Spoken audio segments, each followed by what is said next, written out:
Well, hey there, design class. Mr. Nelson here with at the Lindbergh shop. As you see, I got all the tools here behind me.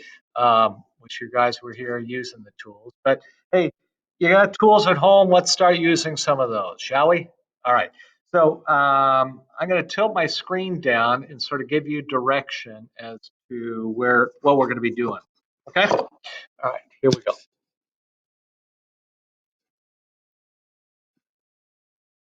There we go. You can see all right? See from this side to that side? Perfect. So last week, I had you guys do your layout on your block of wood. Then you also did your nailing. And make sure you get that sent in to me. And then the next part that we're going to do is on the other side here. So we got a couple screws. We have some nails left. We also have our hammer out here. We have our tape measure. We have our Phillips screwdriver. We have the saw that you made, or that I made for you. And if you haven't had a chance to sand this up yet, go ahead and get your sandpaper and do that first, because this is really smooth in my hand. It feels really nice. And like I said last trimester, it brings me joy to have that in my hand. You have your needle nose pliers. You have a pencil. You're going to need a pencil again for this. And then you have your other two blocks of wood. You have your piece here that's like 5/8 by 5/8, and then this is 1.5" by about 5/8. All right, so I'm going to take the tape off of these. Whoops, take the tape off of these. Now, the first instruction that I'm going to give you is this particular piece right here. We want this cut down to 7 inches. The idea behind this, I want to give you a little bit of practice using your saw here. So I'm going to make a mark here at 7 inches. And then I want to try to draw as perpendicular as possible a line. So I'm going to take my 1.5" piece, and I'm just lining it up flush on the back side here to be able to get a nice perpendicular line. So all I did was just get another piece of wood, line it up on the back side there to be able to draw a nice straight line. Because I want to try to get this as straight as possible when I make my cut here. So just using another tool, you didn't need a special square or anything like that to be able to do that. Okay, now we're going to do our best to cut this. So again, if you're doing this at home, make sure you have a place where you can work, where it's appropriate to do this kind of work. Make sure you have a trash can underneath you, or you're outside, or you're in a garage, or in a shed if you have something like that, or if you're in your room, make sure you have a hard surface that you're working on, but that you're not going to be marking up the surface, that if it's at a desk or something like that, that you're not going to be marking anything up. Okay, so I'm going to get my saw. You can get a trash can underneath you right there. I'm right-handed, so I'm going to hold this firmly in my left hand.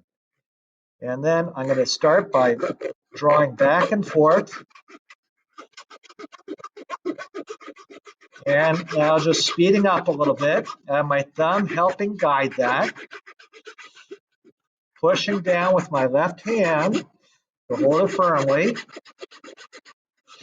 And I know these are hacksaw blades. They're supposed to be used primarily for cutting metal, but you can cut through wood with it. There we go. All right, not bad. Not perfectly square, but I did pretty good on that line. A little bit off right there, and a little bit of a cut right there. So see how good you can do yours. I'm sure you can probably do yours better than I just did that one right there. All right, now we have that part done. The next part is that we want to go ahead and we're going to attach these two pieces together with a screw. And we're going to get them together so that this piece is able to rotate. I'm just giving you a bunch of things for you to be able to practice, to be able to do with this project, or with this right now, so you can practice, so you can do this later. The reason is because you are going to be cutting your material to length, so that's why I want you to practice this. You're going to be driving in screws. I want you to practice that. So I'm going to take these pieces off of here right now.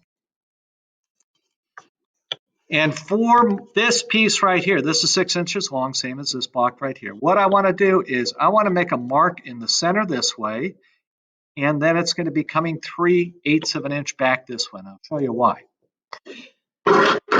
So get my tape measure out. I'm going to draw a line or make a mark in the center here.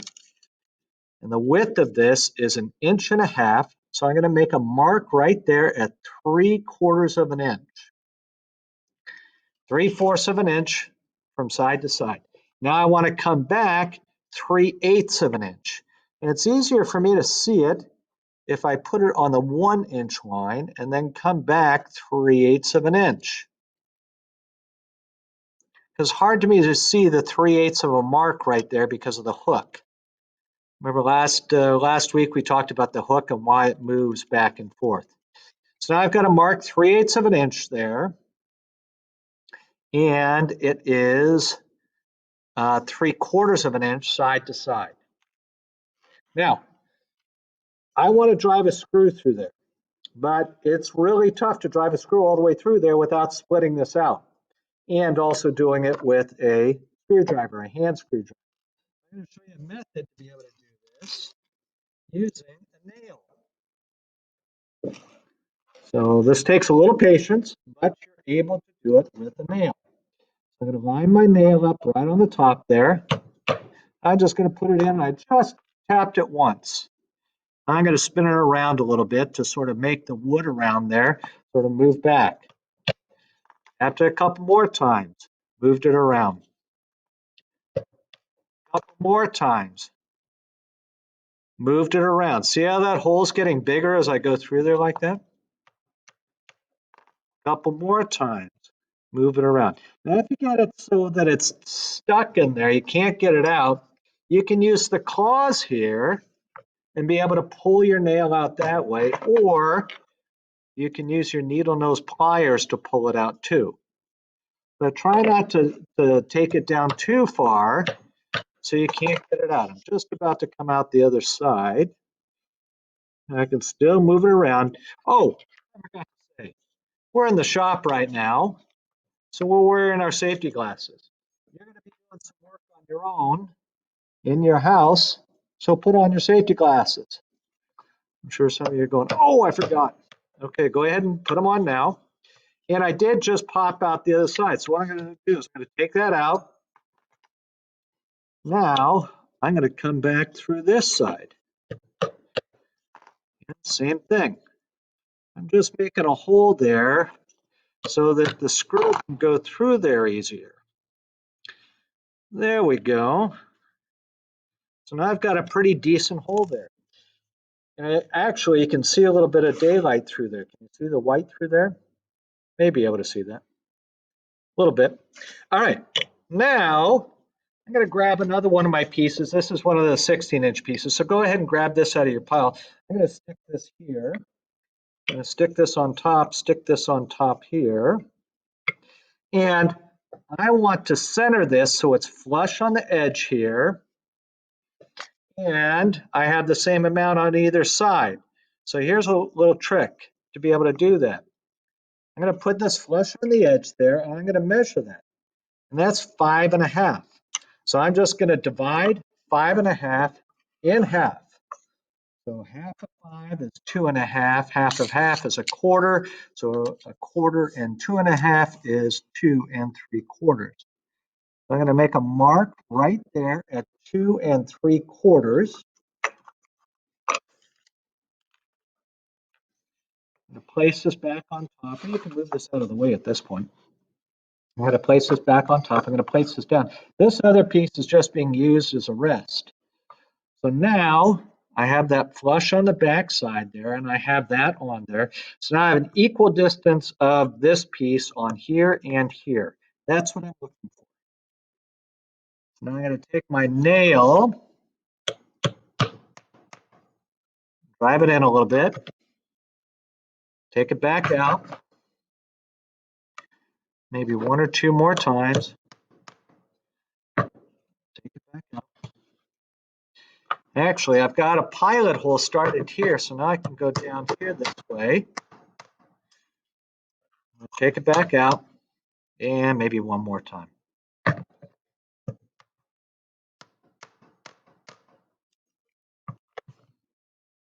There we go.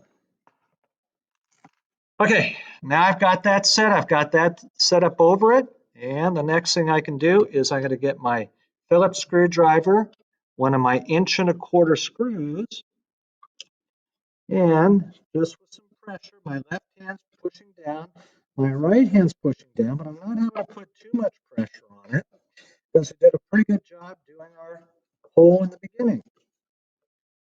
And there we go. There, now I've been able to put that on.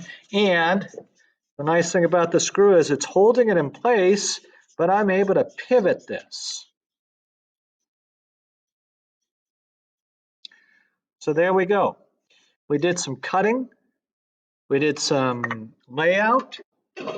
We learned how to drive a screw in just by using a nail. I think that turned out pretty good. All right, go ahead and get to this point on your project.